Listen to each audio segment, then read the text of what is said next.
Hello, everybody, and welcome back to the UKLC. We're getting ready to go into our first game of the day. It's London taking on MNM. And both of these teams, one win away from each other. MNM are the only team at the top of the tables who are currently uncontested in their spot in first. London are tied up with Resolve after their victory over Resolve yesterday. And, you know, a win here means they'll be tied with MNM at the top in that first place spot. So it's really all to play for here for London and MNM. They really need to hold their spots and, you know, defend their current positioning here in the tournament. So heading into picks and bans, we'll see what's going to get taken away from here. These teams have been a little bit more standard than we had towards the tail end of yesterday. I don't think we're going to see things like the Graves bans coming out, but something which I didn't hit on, I did hit on yesterday quite a lot was Beely's LeBlanc, which was banned away from him. I'm pretty sure Vango's got it in his wheelhouse as well, so it could be a pretty highly contested pick.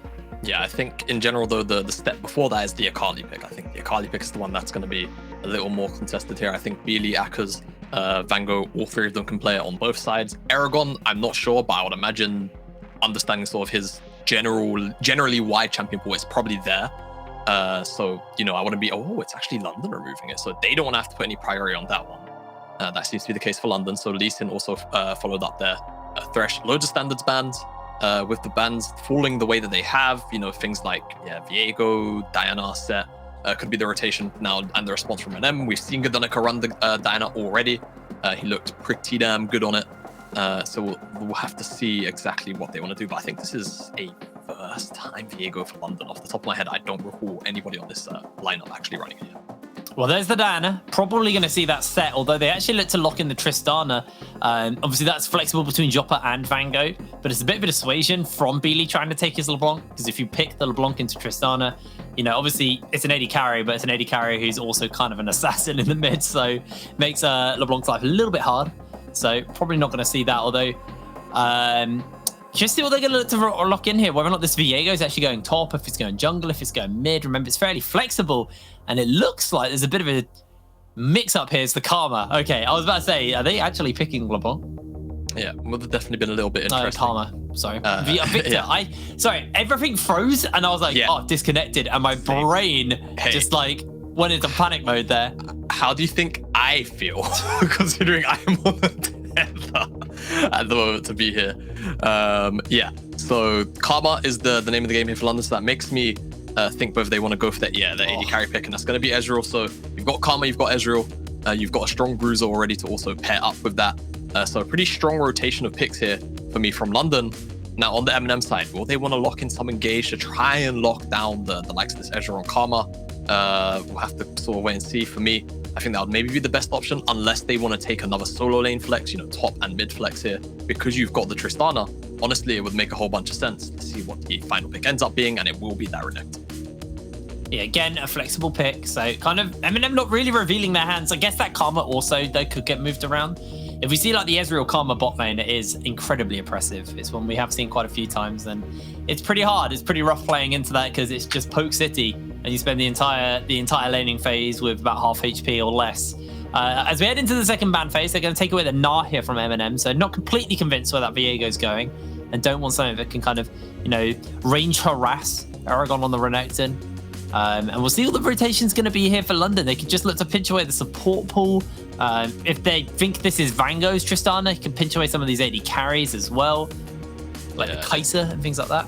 It's a bit tricky. I think the safest bet for London is bans like Nautilus, bans like also the Leona.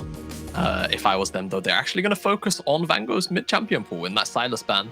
They're not convinced that Vango will run the Tristana, so we'll have to see exactly where they want to go with their second ban. But yeah, MNM removing away the Gnar ban, the Gnar pick from Akaz, I think honestly is a safe bet. It does sort of soft reveal that you're probably chucking the Renekton up into the top side, but it's such a consistent and safe blind pick for Akaz that it just does make sense. And also removing away the Volibear, so a little bit of flex there.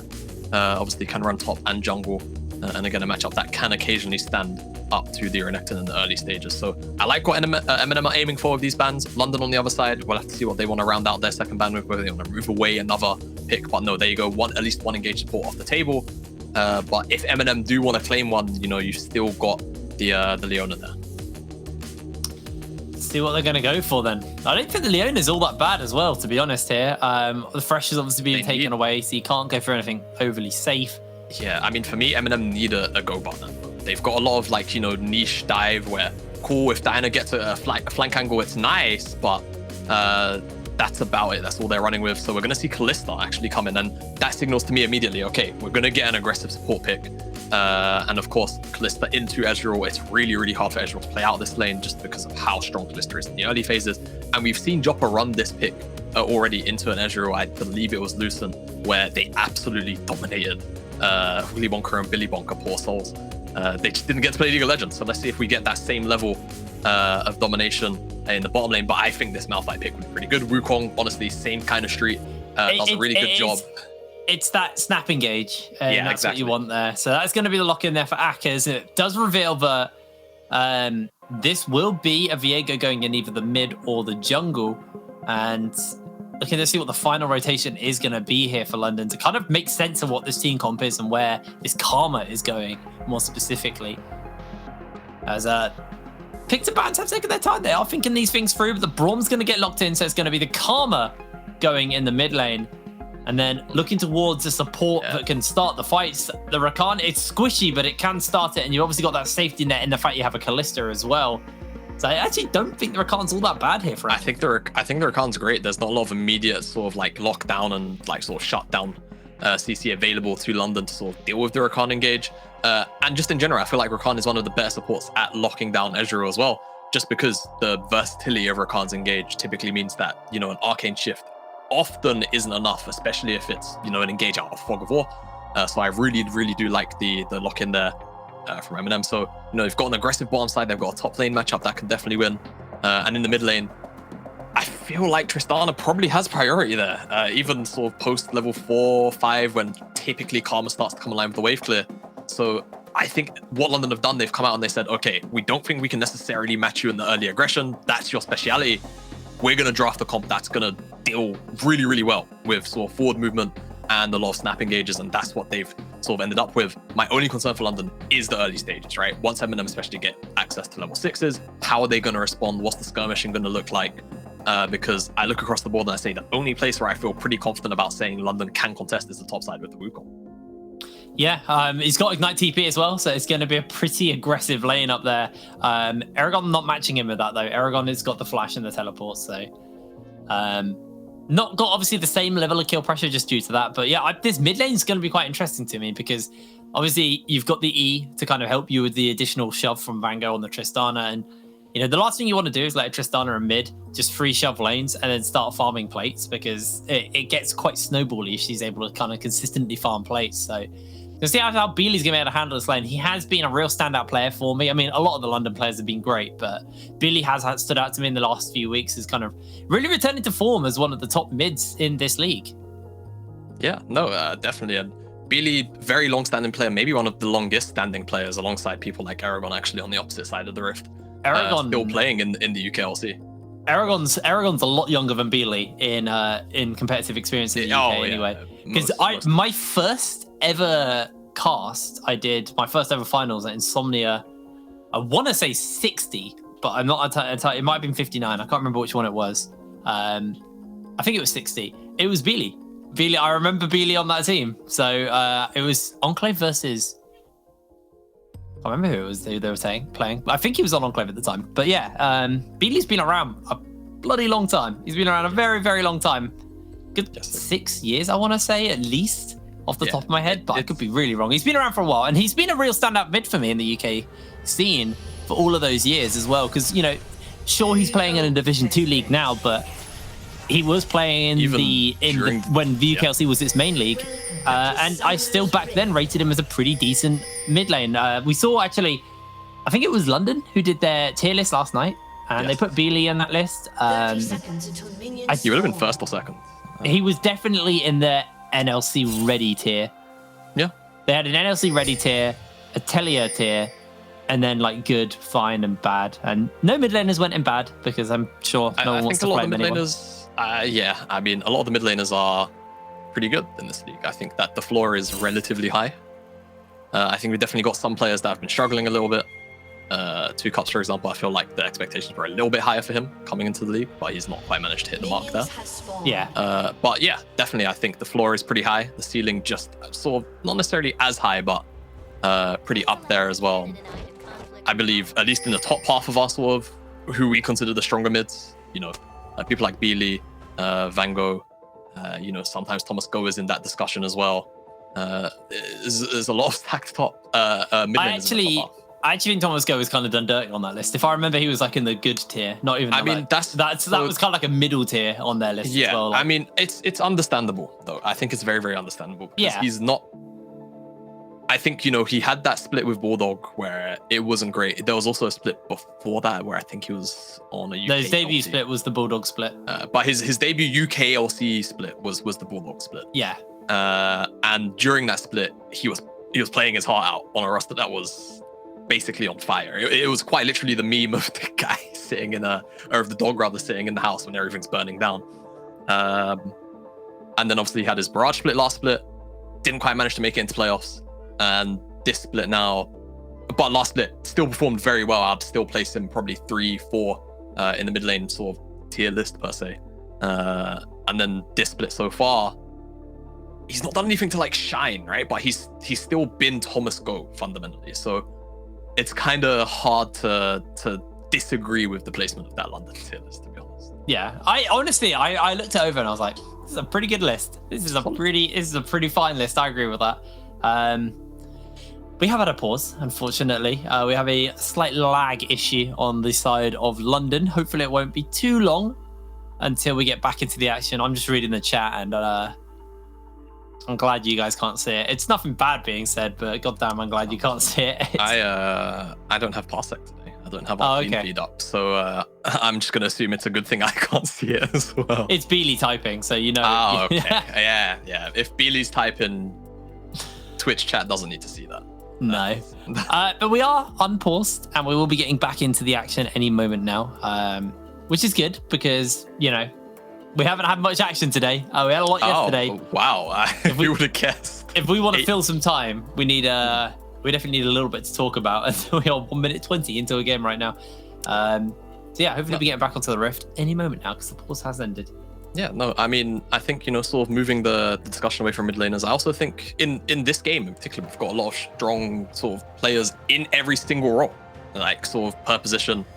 I mean, if we're going off that tier list that you mentioned, I'm pretty sure everybody here was placed first, second, or at worst, like third in the list. Just to sort of give you you know, preview of that if you didn't watch it. A lot of players in this match very highly rated, as you would expect from top half or teams contesting for the first position in the UKLC. But certainly rightfully so. A lot of experience mixed in with rookies as well. But as you can see, we're obviously off the pause, which is great. Didn't quite get to do our normal first game of the day shenanigans. First game of the day kicking off here. Ruined our flow and mojo, man. The cast is going to be horrible. Yeah, that's it. I'm not going to know how to do this job anymore. No, exactly not. It is always a real stunter though. When you get a pause at the beginning of the game, especially when it's the first game of the day, you're like, it's going to be one of those days. Yeah, hopefully not. Hopefully it's not one of those days. But sort of honing in on the game a bit, taking a look at the junglers. Nothing crazy on some of the pathings. No Name has opted to not pick up his Krug, so just going for a 5-camp clear. Probably looking to just try and secure the top side skull. Maybe turn it into a little bit more if he can on the top side, if the lane state allows him to, but it looks like Akaz wants to just try and keep this lane shelved for the sake of allowing No Name to secure that skull. There is mid lane priority though for MNM and Gudanica to potentially move over, but he's going for that full true clear. So likely to just pick up Skull. And as expected, bottom side priority as well from this Kalista and Rakan lane. So everything sort of going as expected in these lanes. See what Gudanika's going to be able to do. He's got, you know, his bot and his top push, his bot and his mid pushing. Aragon working with a little bit more health than Akaz after a couple of pretty nice trades. As Akaz has had to chug a potion. And looks like it's just going to be the crab here for Gudanica. No Name's already secured his one, and a bit of a more relaxed start. I mean, we're only 3 minutes in. Yeah, I know. 3 minutes. You know, you got to wait. It's because the game started way more than 3 minutes ago, and my head's now at the 5-6 minute mark. Yeah, I can understand that. But I mean, we also have to take into consideration yesterday, right? Vango really wanted to put that bomb down, but yeah, I mean, especially yesterday, MNM a much slower start to their game. Yeah, I think that's what I want to see here. They dropped their game previous to yesterday, so I think maybe just a little bit of self-reflection, just realizing, hey, like, don't have to rush everything. But I also do feel a lot of credit to the Bulldog drop. Yeah, well, that's the thing. They lost to a team who at the time were 2-4 or 2-5. I can't remember. No, it's 2-4. Not a great team to lose to, either way. Not a great position to lose to, unfortunately. Yeah. So you might be right. Might just be kind of playing with them a little bit. Well, let's see, because again, I've definitely credited London as one of the better early game teams when it comes to, you know, sort of understanding win conditions, both for themselves and also the enemy team. So whether it means shutting down the enemy team win conditions or keeping their own win conditions safe and secured.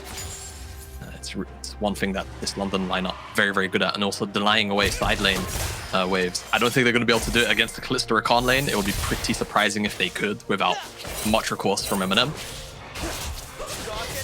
On the top side, there's potential for it when you have that Wukong with the Ignite. The advantage in some of the spells can't be understated. Yeah, it makes, you know, part of the Renekton trading pattern is getting the big burst off and then just healing up your Q. The Ignite obviously cutting that healing. Obviously the additional damage is always nice, but it's the ability to kind of cut down that major trading pattern of the Renekton. It's going for a light little bop here in the top lane, but Wave's not really in the position where Akers can take himself a fight, but if he has no name in his pocket, then it's a very good one. But did he go? Was that a lane gank or did he go over the ward? He came through the river, so Aragon is fully aware of where no name is at the moment. And Gdanika taking this opportunity with both bot and the mid lane wave is sort of settled in the middle of it at the moment, but Vango has had mid lane prior for the most part. Engage coming in.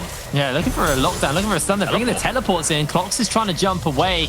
Gdanika in the pit. He just wants to finish up this dragon as the teleports here. London going to force MNM away as Aragon has teleported in. Teleport for teleport, but the dragon was secured and MNM don't lose a life. Yeah, a little bit jittery from the teleport on Aragon. Potentially feeling like there was going to be a full-on force, but you have Gdanika in the river. I feel like that could have been all the backup necessary, and had they actually committed into the river, that's when you pull the trigger. I don't think if we can take a look at the top lane wave, actually, if nothing's going to happen here, I feel like that's going to shove out from Aragon, so he's going to lose a little bit, but it's not the worst teleport in the world. Either way, when you take a 1-1 trade. I think they were worried because Gdanika didn't have R at the time, and Akers did. And I feel like, you know, Diana kind of wants that R to be impactful in a skirmish like that. So they were like, oh, I guess we have to bring Aragon. Yeah, you can totally understand it. I have to see as Gdanika's actually sneaking through the Well, he has R now.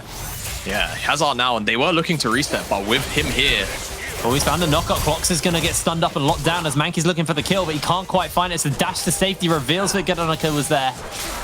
They just get a nice little bit of damage on to Mankey, but Aragon now engaged on by that Cyclone. The second one not going to hit. Now there's again going in the mid lane as well. No Name's pinging it. He's looking to come in onto Vango. And he used the path as he breaks the chains, gets Buster shotted away. And now we're going back to the top lane as Akers looking to jump in, but Aragon's going to pop the Dominus and the Ignite's being traded. Akers trying to dash away to safety. Can't quite finish up Aragon. He got the Ignite down a little bit too slow, so Aragon was able to heal up. Yeah, and honestly, very close from both sides of the lane there. Aragon almost found lethal. Akers almost found lethal. Like I say, the Ignite laid down a little bit too late, so the heal was relatively big. Aragon, however, didn't blow the flash, so he keeps that summoner spell in his pocket. But yeah, on the bottom side, definitely a little bit overforced, you feel, on the MNM side of things. Forces Clocks out to flash, and London, Mankey, Hepe, they don't lose anything for that trade either. So pretty happy about it. We'll have to see where we go from here as oh no, it's another pause. Yeah, man, I think these teams are using the same ISP as you, mate. I don't know what's going on. It depends on which players are lagging. Because depending on where they're from, the chances are certainly a lot higher. Yeah, because I'm not going to say who because I don't think that's a good idea, but you'll provide a pretty hard to come by in a few places. Because I actually wanted to use them, but I live in a village and they don't provide to my village. Really? No. I have. They do. I'll say who I'm with because I've actually got a great internet. I've got a really good. I've got BT. They're great. They treat me well. Yeah. Not bad. I mean, I don't get your uploads though. I do not get your speeds at all. But then again, no. I live in a village in the countryside. Yes, so you live in a village in the countryside. I live in one of the largest cities in the world. So I'm not. You know, I don't know if that's factually correct, but I don't think that is factually correct. The largest city in the world. One of the most well-infrastructured cities in the world. Built on Roman sewers. Yeah, built on Roman sewers. I mean, it is. It is. It is. Yeah, no, it is. Seoul in Korea is, by the way, the largest city in the world, I believe. Yeah, doesn't it have like half the country's population or something? Like just. No, that's Tokyo. Tokyo. So, Tokyo is the most congested city in the world. It's most people per square mile, which is crazy when you think about places like Brazil and stuff. You'd think Rio de Janeiro would probably be more congested, but it's actually not. Any major Chinese city as well. Yeah, you'd think that. Like that too. Although I guess data on them is probably a little harder to get at times. Because I don't know when. I read that a few years back, so things could have changed. But yeah, Tokyo is actually the largest populated city in the world and most people per square mile. And Seoul is the largest city in the world and it's got the least people per square mile. So it's actually you got a lot of space in Seoul. I've never been. I'd love to go to Seoul. Fun geography facts with Jake Brain Matthews, everybody. All right, what's the most expensive country in the world to live in? Oh, or is it not country? I don't know if it counts as a country. It is a country. Yes. Well, now that you've said, I was gonna say Switzerland, but now that you've said that, I actually don't know.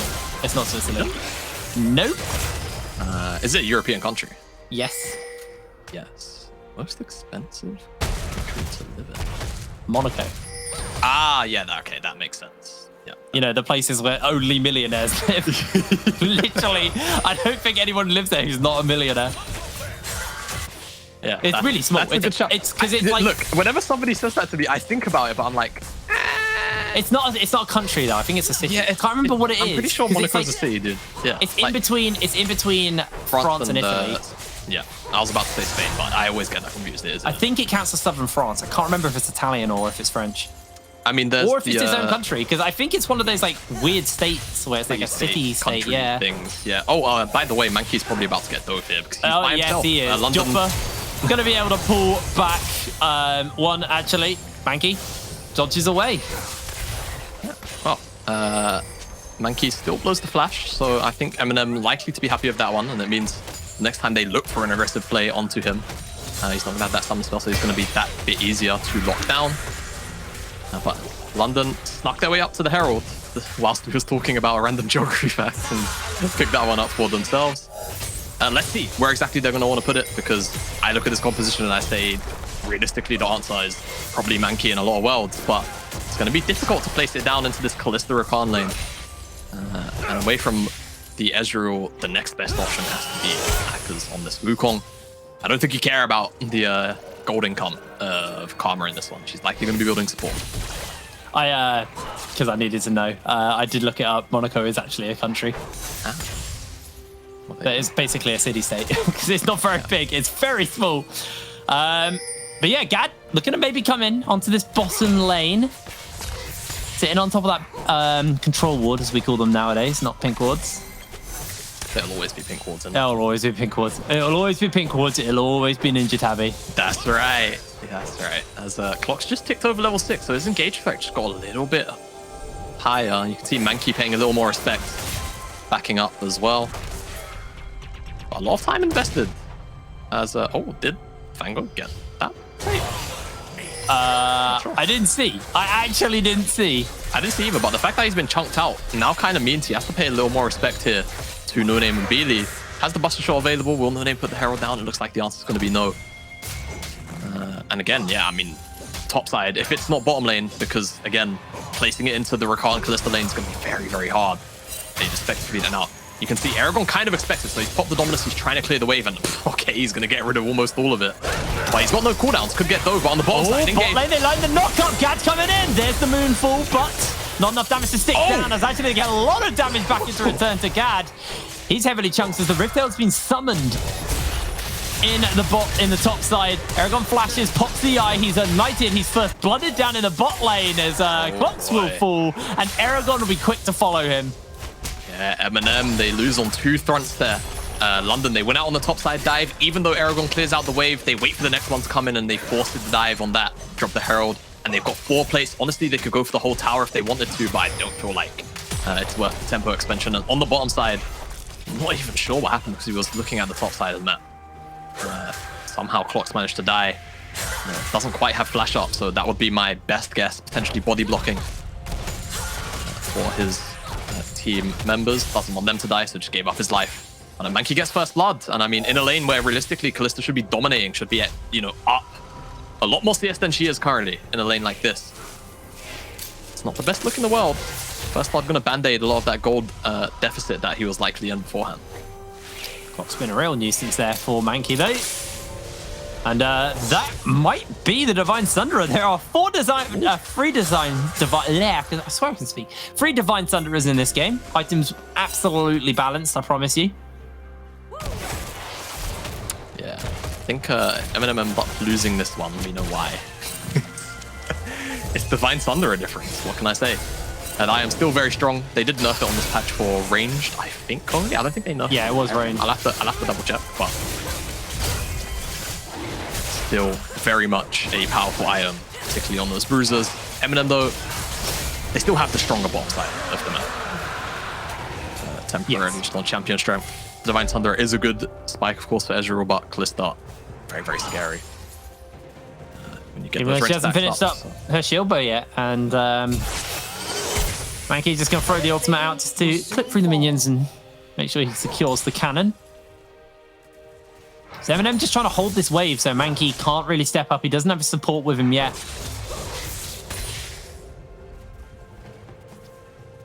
And this is the part of the game where I want to see exactly where London go with this, because I feel like when London have played sort of the stronger half of the table, they've not necessarily had sort of a tangible lead like what they could potentially accrue right here in this position. So I want to see exactly what direction they decide to go in, because again, I feel like London really, really strong understanding of, weak side, strong side, even. Oh my goodness. That's a dive waiting to happen. Well, yeah, he was trying to clear the wave out and he lost his entire health bar. The Harrow path goes down. Aragon pops the Dominus, looking to lock people down, but the knock up from the Cyclone is there. No Name will steal his form. That's first tower blood to London. Not sure what Aragon was doing there, to be honest. Yeah, I mean, he just didn't expect that much damage to come out of the Wukong, I imagine now. And then they're trying to respond a little bit, but you can see Hefe's actually matched the room of clocks, so it doesn't look like they're going to be able to take down this tower. Van Gogh really wants to, you can tell. That was really sad for him as well. As Joppa and Mankey taking a fight, and Mankey definitely coming out on the worst end of this. He's looking to hunt him down with a flash. The Q, the reset. He's trying to find the kill, dodging away on the Q. Joppa just about able to flash away. The true shot barrage will clip and take him out as Aragon now hunting Mankey, looking for the lockdown, waiting for the shift as he slices and dices forwards. That's going to be a kill for the Crocodile. Meanwhile, Clocks comes in with a flash, comes in with a knock-up, as there's the move ball onto 3. It's Akka's clones. It was only 2, but Van Gogh being chased down by No Name, jumping into Jeppe, and it's a triple kill for Gadonica. Yeah, drop of the hat stuff from MNM there. They find 3 members in the mid lane. Triple kill over to Diana. It was starting to look a little bit doom and gloomy there, definitely. London playing out the map really, really well, but just caught on a ward. I'm not even sure. I think it was just they watched all of them walk into that bush. Oh no, yeah, on vision it looks like, so just pick them all up. 3 there, even going to pick up this mid lane tier 1, so great response from London.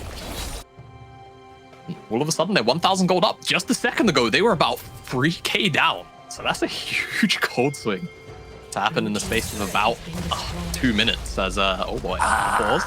Pain. A summoner has disconnected. It's Gadonica. All right, wow.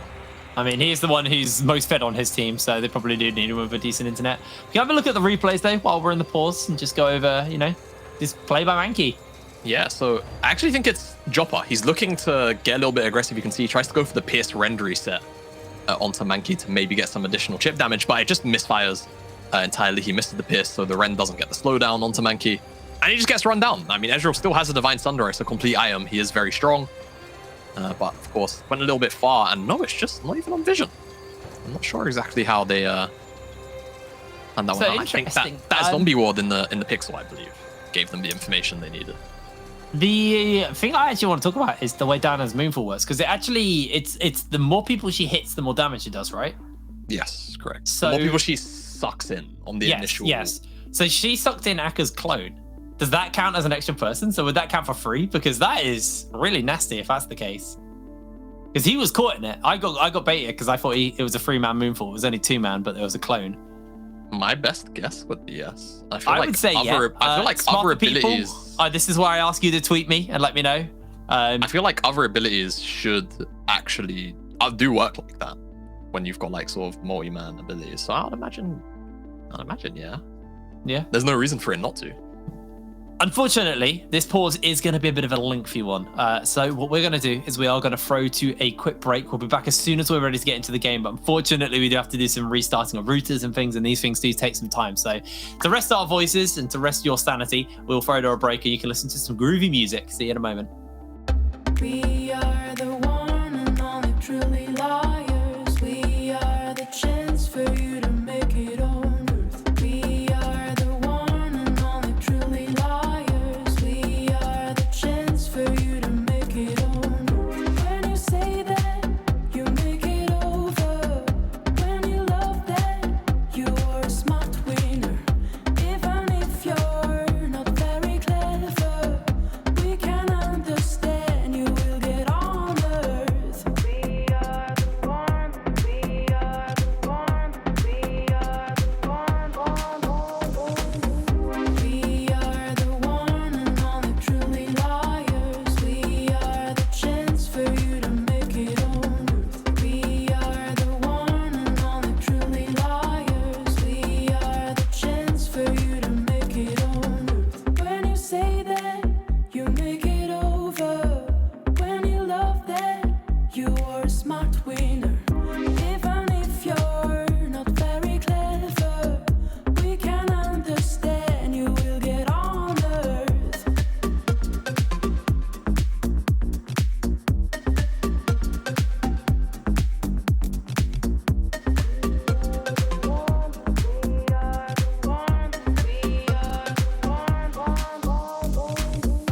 When you say that, you make it over. When you love that,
Apologies for the break. It was a lot longer than we expected, but I'm glad we didn't have to talk through all of it because I don't know what we would have gone down a weird path, wouldn't we?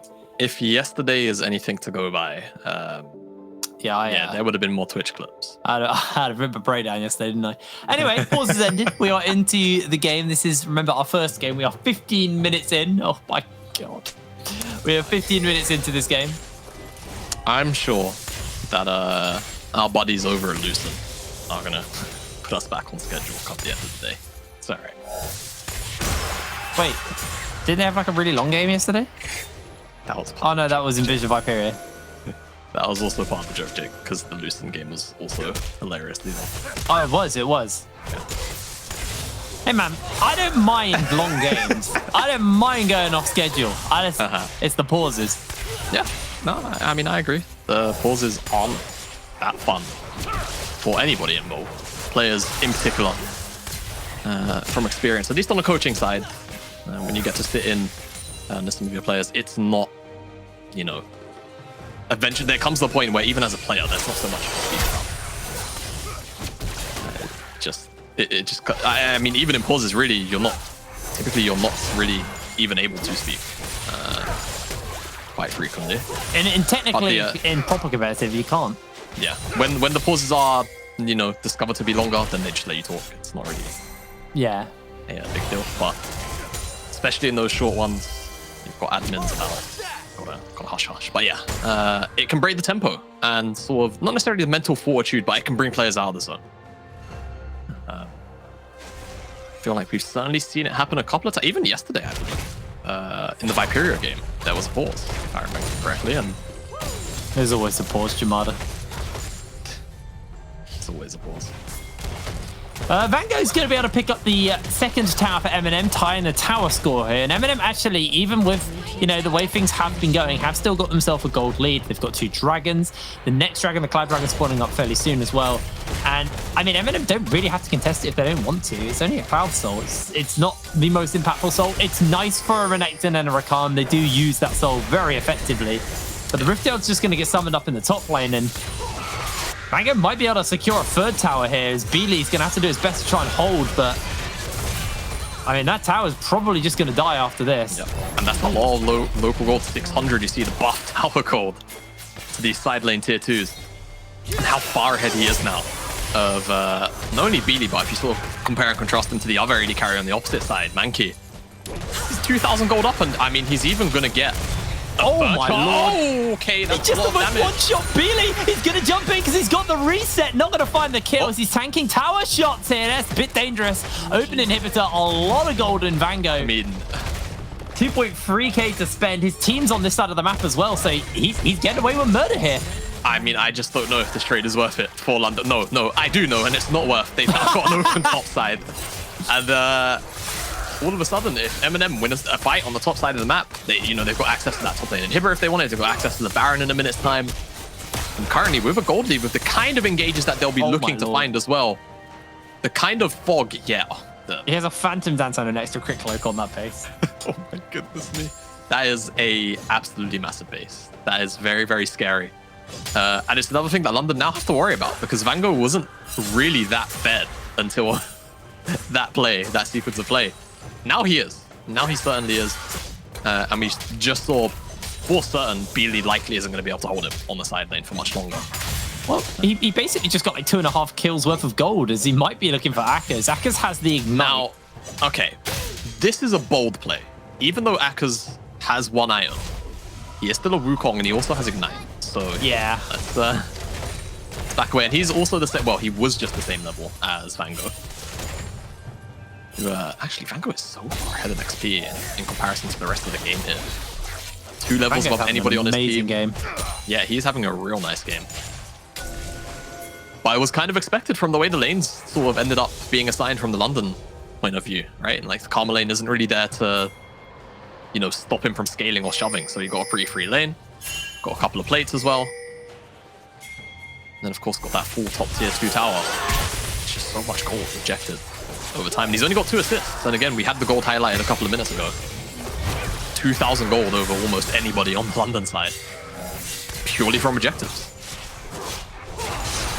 And MNM, yeah, with the Kalista and the Renekton, are going to be able to easily hold the mid lane as Gad and Clocks making their way over. And you can see they're now starting to shift their vision into this red side jungle as Vanguard does spot out Akkas in the jungle. It's just going to jump away from him after getting a little bit of a trade-off. Not too much going on there, though. But, yeah, Akkas is, like, the only point of concern at the moment for this MNM side. I also think you have to always keep your eyes, however, on a Viego when he goes unchecked, especially you see him on the NLC, where the losing team has a Viego. All of a sudden, the team just forgets him, ignores the fact that he's on the team. He gets that one soul reset, and all of a sudden, he just starts to cycle through champions like paper. He's disgusting when he gets going. Like, in a good team fight, he is so hard to handle. And now MNM might be hunting Akkas down as the Moonfall's going to get used and tries to get the Gale Force off. Akkas able to find the kill as he gets the bop away. Aragon's coming in. Beely's also joined. They're looking to lock the monkey down as this monkey is so hard to kill. Finally able to take him down as Clocks looks for Beely. He's going to just chase him up with the quickness to lock him in place with the cleanse. The Ignite has been placed down. They're going to continue to jump forward, and the knockup goes a little bit wide, but they jump in forwards and secure themselves the kill. Mid lane tower will pay the price for this, though. Yeah, but also the tier 2 tower on the bottom side. Again, these tier 2 inners, they're worth so much gold. It might just be worth it for MNM either way. They pick up 2 kills plus this tower. The map control that you lose from tier 2, not great, but oh, London? Okay. For London, we're going to eye up the Baron. It seems like they are going to start up, but this is risky. I mean, Vango's got teleport. He's teleporting into the top side. Yeah, and the rest of MNM can collapse, so this is kind of a pseudo-pincer in a way, but I mean, London, they're fully committed to this. They've got another teleport coming down. Beely's going to come out of the base as well. But I don't know if this is a good call for London. They're going to just get collapsed on. Yeah, they're getting jumped onto. Vango's in with the assassination, repositions with the Gale Force, but they're chasing him in. He jumps in and out of the pit as he's been jumped onto. Akkas gives him the old monkey bockers. Here comes Gad. Gad can't get close enough to find the Moonfall, though, and they've got Beely coming in with the shielding. MNM routed and destroyed in the pit. Yeah, really weird play there from Vango. I'm not exactly sure what happened. He flashed over the wall only to rocket jump back in. It looked a bit backwards. Could have been a bit of like sort of buffer delay there. Especially abilities with channels like rocket jump do have that, but that should have been a pretty clean MNM wipe, if I'm honest. That London Baron start was very audacious, in my opinion. Akkas caught out. Can they find the kill? He's doing so much damage. He's so problematic for them as the second Cyclone takes out the monkey. And now Gad will be able to find a 1-for-1 in the 2 versus 1. Jeez, man. Wukong is such an obnoxiously strong champion. And I mean, we saw a lot of it also in the NLC. A lot of very, very proficient players of the Wukong champion. And I think with the Divine Thunderer, it just makes it all more obnoxious. But that's Therax too, also helping out on that 2v1. Now let's see what MNM are looking to do here, because they found the target. Okay, Jake's muted, so I'm going to play by play, I guess. Seems like Beely's going to drop here as, well, London not really long for this fight. No Name also taken down. Pretty good re-engage from MNM. And the back end is just going to be the Dragon. As Stopwatch, definitely nice to delay the fight there from Beely, but I'm not entirely sure what went on there. Oh, I see. Right, he asked me to fill, didn't see the chat. I'm sorry, bad. I told you it was going to happen. I told you it was going to happen, man. You did tell me, you did. So that's my bad. It's fine. Look, online broadcast. What can I say? But No Name, Mankey, Beely, all dead. No teleports available on any of those members. With MNM picking up that win at the Dragon, that's just going to be Baron. There's nothing else to say about it. Gonna extend the gold lead, the map pressure. And it's been a pretty back and forth affair, all things considered. But I think a lot of the gold leads that have been accrued via the MNM side of things, just the tier 2 towers, man, in some of these trades. Definitely, this is a case study as to why a little bit of refocus on those filthy tier 2 towers is so good. Yeah, and the combo is just so filthy. The knock-up, Kalista pretty much untouched. You're in the Kalista Rakan bounce house as Jeppe and Akkas might be looking for a little something onto the Crocodilian, but not going to find him. No. Big wave actually starting to build up in this top side. Remember, there's no tower to reset that, so that wave can eventually push towards the Nexus, inhibitor. Well, technically the Nexus, but the inhibitor. If it goes unanswered, and London, they really want to go deal with this wave as Gad goes in for the Proto Belt. Isn't going to quite hit it, and only one tier 2 tower stands now as London now have to just bolt back towards their side of the map. So if there is their second tier 2, life is going to get even harder as Jeppe not going to find Vango. No, and it's such a difficult position for London to be in because they're down so much gold. You can see Joppa full item up.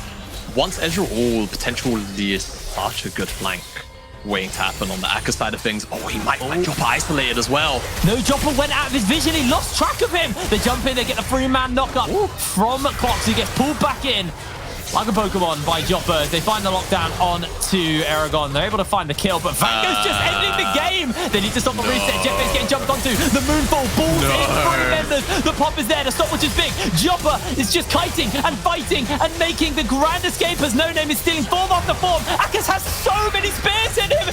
And my can't stop the base. He can't stop the end. But Vango not going to commit for it. Joppa's still alive. And he's able to find the killers. No Name is stealing form after form after form. Vango doesn't have anyone to contest Joppa's him. Gonna stop and he No can Name just in the river. assassinate Beely any moment now. He's going to jump in forward with the Gale Force. He's And got Beely, you are pops. You are down. MNM, use Vango to backdoor and close this game out.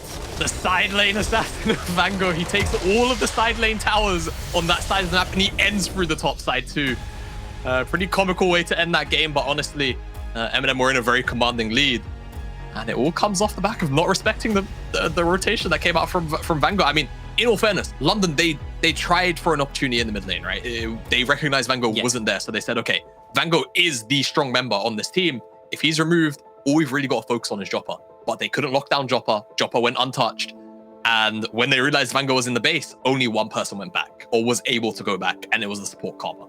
Yeah, someone who can't deal with that. Someone who can't deal with that. I would love to see damage dealt to structures that game because I bet Vango was out damaging more structures than he was champion damage. Yeah, he might have dealt more structure damage than champion damage. He did a lot of work for his team there. Beautiful game there for MNM, but we did have our pauses and stuff, so we need to get ourselves back on track. We're going to throw to a break. When we're back, we'll break that game down a little bit more. See you in a moment.